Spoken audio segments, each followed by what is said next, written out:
অপহরণকারী চক্র ও মাদক ব্যবসায়ীদের ডেরা হিসেবে পরিচিত কক্সবাজারের উখিয়া টেকনাফের গহীন জঙ্গলে বিশেষ অভিযান চালিয়েছে সেনাবাহিনী, র্যাব, পুলিশ, নৌবাহিনী, এপিবিএন, মাদকদ্রব্য নিয়ন্ত্রণ অধিদপ্তর ও বন বিভাগের সমন্বয়ে প্রায় 5 শতাধিক আইন প্রয়োগকারী সংস্থার সদস্য।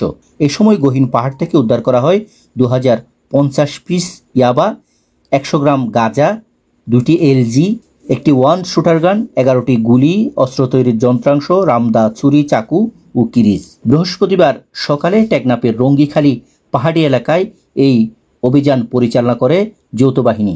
বিকেলে অভিযান শেষে টেকনাফের রঙ্গিখালী এলাকায় আয়োজিত এক সংবাদ সম্মেলনে র্যাব 15 এর অধিনায়ক লেফটেন্যান্ট কর্নেল মোহাম্মদ কামরুল হাসান জানান, গত 3 মাসে কক্সবাজার জেলায় 40টির মতো অপহরণের ঘটনা ঘটেছে।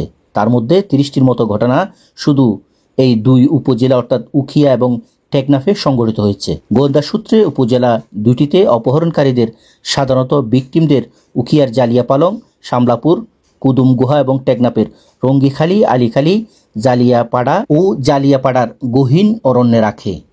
এই গহীন এলাকাগুলো দুর্গম হওয়ায় সন্ত্রাসী ও ডাকাত চক্র তাদের নিরাপদ আশ্রয় মনে করে। এই নিয়ে র্যাব 15 এর অধিনায়ক লেফটেন্যান্ট কর্নেল মোহাম্মদ কামরুল হাসান বলছিলেন, আপনারা সবাই অবগত আছেন যে কক্সবাজার একটি অপরাধ প্রবণ এলাকা। এই জেলায় মাদক চোরাকারবার এবং অপহরণের ঘটনা হরহামেশাই ঘটে থাকে। আমরা তথ্যসূত্র মতে জানতে পেরেছি যে উক্ত জেলায় গত 3 মাসে আনুমানিক 40টির মতো অপহরণের ঘটনা ঘটেছে, আর মাদকের চোরাকারবারি তো নিয়মিত ঘটেই যাচ্ছে। আমরা আরও অ্যানালাইসিস করে যেটা দেখতে পেয়েছি যে এই যে অপহরণ ঘটনাগুলো ঘটছে, সেইটার ম্যাক্সিমাম অপহরণগুলো হচ্ছে কক্সবাজার জেলার উখিয়া এবং টেকনাফ উপজেলাতে।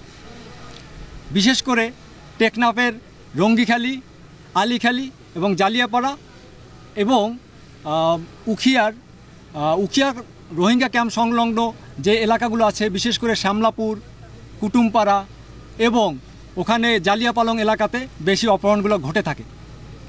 গোয়েন্দা সূত্র মতে আমরা জানতে পেরেছি যে এই অপহরণের ঘটনায় যারা ভিকটিম থাকে তাদেরকে সাধারণত অপহরণকারীরা অপহরণ করে এই রকম গহীন জঙ্গলে আটকে রেখে মুক্তিপণ আদায় করে থাকে। অপহরণকারীরা এই সমস্ত এলাকা যেগুলো আমি একটু আগে উল্লেখ করলাম সাধারণত তাদের নিজেদের নিরাপদ আশ্রয় এবং স্থান হিসাবে বিবেচনা করে আসছে। যেহেতু এই গহীন এলাকাগুলো আইনশৃঙ্খলা বাহিনীর জন্য একটু দুর্গম, সেই জন্য অপহরণকারীরা এই সমস্ত জায়গাগুলো হরহামেশাই ইউজ করে আসছেন। তাদের এই সেফ হাউস ধ্বংস করা এবং মাদক এর রুট ধ্বংস করার জন্য আমাদের আজকের এই সাঁড়াশি অভিযান পরিচালিত হয়েছে। আপনারা জেনে আনন্দিত হবেন যে আজকের এই অভিযানে আমাদের বাংলাদেশের আইনশৃঙ্খলা বাহিনীর সকল ডিপার্টমেন্টের প্রতিনিধিত্ব ছিল। র্যাবের পাশাপাশি বাংলাদেশ নৌবাহিনী, BGB, APBN, police, narcotics department এবং বন বিভাগ, এছাড়াও ফায়ার সার্ভিস কর্মীরাও আমাদের সাথে অংশগ্রহণ করেছে। সর্বমোট 467 জনের মতো ফোর্স নিয়ে আমরা অত্র এলাকাতে গহীন জঙ্গলে সাঁড়াশি অভিযান পরিচালনা করেছি। উক্ত অভিযানে আমরা বিভিন্ন জায়গাতে কিছু সন্ত্রাসীদের কর্তৃক ব্যবহৃত অস্থায়ী টঙ্গর পেয়েছি, যেটা আমরা ধ্বংস করেছি। এছাড়াও উক্ত টঙ্গরে সন্ত্রাসীরা অপহরণের কাজে ব্যবহৃত কিছু যন্ত্রপাতি এবং অস্ত্র সরঞ্জামাদি আমরা উদ্ধার করতে পেরেছি। উল্লেখ্য যে আমরা এখানে আজকের এই অপারেশনে একটি 1 শুটার গান ও 8 রাউন্ড অ্যামুনিশন, 2টি লোকাল গান ও 4 রাউন্ড অ্যামুনিশন, এছাড়াও 10টি রামদা, কিরিচ ও চাকু উদ্ধার করেছি, যেগুলো এই পাশের টেবিলে প্রদর্শিত আছে, আপনারা দেখে নেবেন। এছাড়াও অপহরণকারীরা বর্ণিত টঙ্গর এবং অস্থায়ী ঘরে যখন থাকতো তারা সাধারণত মাদক ব্যবহার করে থাকে। ওই মাদকের কিছু পরিত্যক্ত অংশ, কিছু গাঁজা এবং প্রায় 2050টার মতো ইয়াবা আমরা উদ্ধার করতে সক্ষম হয়েছি। এছাড়াও উক্ত স্থানে অপহরণকারীরা তাদের কাজে ব্যবহার করার জন্য কিছু কম্বল ব্যবহার করত, সেই কম্বলগুলো আমরা উদ্ধার করতে সক্ষম হয়েছি। আমাদের একটাই উদ্দেশ্য ছিল যে বর্ণিত এই গহীন এলাকাগুলো যেন সন্ত্রাসীদের অভয়ারণ্য নিরাপদ আশ্রয় না থাকে। সাধারণত আইনশৃঙ্খলা বাহিনী এই সমস্ত এলাকায় কম অভিযান পরিচালনা করত, বাট এখন থেকে নিয়মিত ব্যবধানে আমরা বর্ণিত গহীন এলাকাগুলোতে সাঁড়াশি অভিযান পরিচালনা করব, যাতে এই এলাকাগুলোর প্রতি সন্ত্রাসীদের নিয়ন্ত্রণ অনেকটা কমে যায় এবং পাশাপাশি আইনশৃঙ্খলা বাহিনীর নিয়ন্ত্রণ ভালোভাবে প্রতিষ্ঠিত হয়। অবশ্যই এই ধরনের সাঁড়াশি অভিযানের মাধ্যমে সন্ত্রাসী এবং ডাকাতদের কাছে একটা মেসেজ যাচ্ছে, আপনারা জানেন। সেই কারণে ওরা এই যে গহীন এলাকাগুলোকে ওদের নিরাপদ আশ্রয় হিসেবে ব্যবহার করছিল, এখন কিছুটা হইলেও দ্বিধাদ্বন্দ্ব থাকবে, তারা হরহামেশাই এখানে আসতে পারবে না। আর যেহেতু আমাদের এখানে পরিচিতি চলে আসছে, আমরা অত্র এলাকার নিয়ন্ত্রণ নিয়েছি এবং একটু আগে আমি বলেছি যে মাঝে মধ্যেই আমরা এখানে অপারেশন পরিচালনা করব। সুতরাং ওরা ভিকটিমদেরকে এখানে এসে আটকে রাখার ক্ষেত্রেও দুইবার চিন্তা করবে যে এখন কনফিডেন্টলি আটকে রাখা যাবে কি যাবে না। সো অবশ্যই আজকের এই অপারেশন সন্ত্রাসীদের জন্য একটা কঠোর এবং কঠিন মেসেজ বলে আমি মনে করি। এখানে অপরাধী সে হোক উঁচু মাপের, সে হোক গ্রাউন্ড লেভেলের, আমাদের কাছে আইনশৃঙ্খলা বাহিনীর কাছে অপরাধীকে কখনোই আমরা ভাবি না যে সে খুব উঁচু মাপের হোয়াইট কলারের অপরাধী। সুতরাং আমরা সবসময় উঁচু পর্যায়ের হোক আর নিম্ন লেভেলের হোক সকল অপরাধীকে পাকড়াও করব এবং এরকম সাঁড়াশি অভিযান সবার এগেনস্টেই আমরা কন্ডাক্ট করব। এই গহীন এলাকা থেকে সন্ত্রাসী ও ডাকাতদের আস্তানা সমূলে ধ্বংস এবং মাদকের রুট বন্ধ করার উদ্দেশ্যে এই অভিযান, যে অভিযানে অংশ নেয় প্রায় 5 শতাধিক ফোর্স।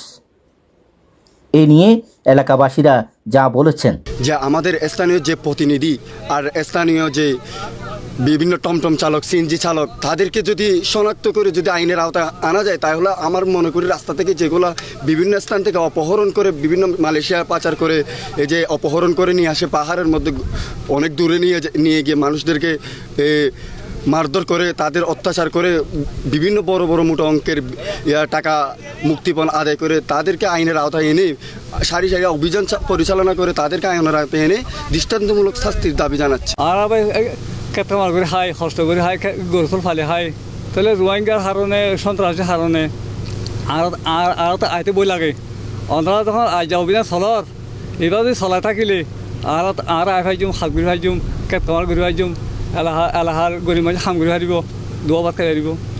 তাই আর দিলমুতুর মানুষ বুঝলেন ভাই, তো দিলমুতুর মানুষ এটা হাত আইলে মারে রোহিঙ্গালা বলি ইতারা বই করে ইতারা আর বই করি এটা হন অবস্থা তাইরে মানুষ ধরি ফেলে লই যাগই মারি ফেলে। সময় আতঙ্কের মধ্যে থাকে। এখানে রোহিঙ্গা কতগুলো আসে, রোহিঙ্গা ডাকাত যেগুলো আছে ওগুলো এখানে পাহাড়ের মধ্যে প্রতিনিয়ত আমাদের এখান থেকে অথবা লেদার ওখান থেকে আর হচ্ছে উলুসামরি আছে, এখান থেকে প্রতিনিয়ত অপহরণ হয়। আমরা প্রতিনিয়ত আতঙ্কের মধ্যে থাকি। একদিকে পাহাড়, অন্যদিকে সমুদ্র।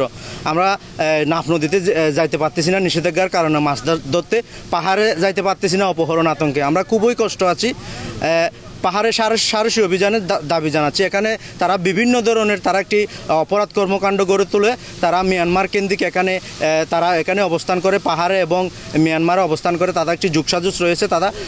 তারা বিভিন্ন গ্রাম থেকে তারা স্থানীয় নিরীহ লোকজনকে ধরে এনে মোটা অঙ্কের মুক্তিপণ দাবি করে এবং মুক্তিপণ না পেলে তাদেরকে হত্যা করে। এরকম স্থানীয় লোকজনের সাথে সাথে রোহিঙ্গাদের সাথে সাথে স্থানীয়রা জড়িত।